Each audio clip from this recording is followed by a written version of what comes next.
ఇగో 70-40 ఎంత చెప్పుండ్రి? ఎంత అన్నా సరిగ్గా చెప్పుండ్రి. ఎంత? 110. అరే సరిపోయింది లెక్క.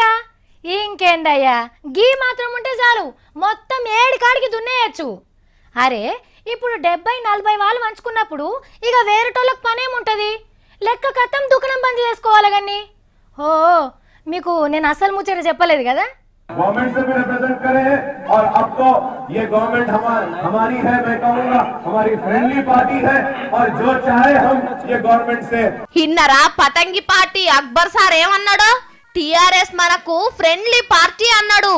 అంటే రెండు పార్టీలు జాన్ జబ్బలట.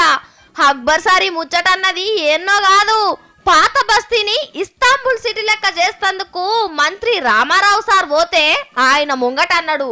ఇక పట్నం ఎలక్షన్లు వస్తున్నాయి కాబట్టి ఇద్దరు అత్కం పత్కం అల్లం బెల్లం అవుతారు కావచ్చు.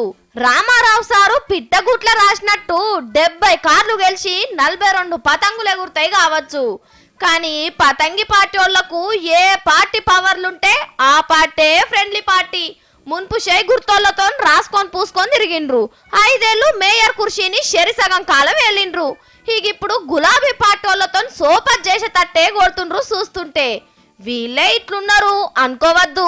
అధికారంలోన్న ఏ పార్టీ అయినా పట్నం ఎలక్షన్లు వస్తే చాలు మజ్లిసోళ్లను మచ్చిక చేసుకుంటారు.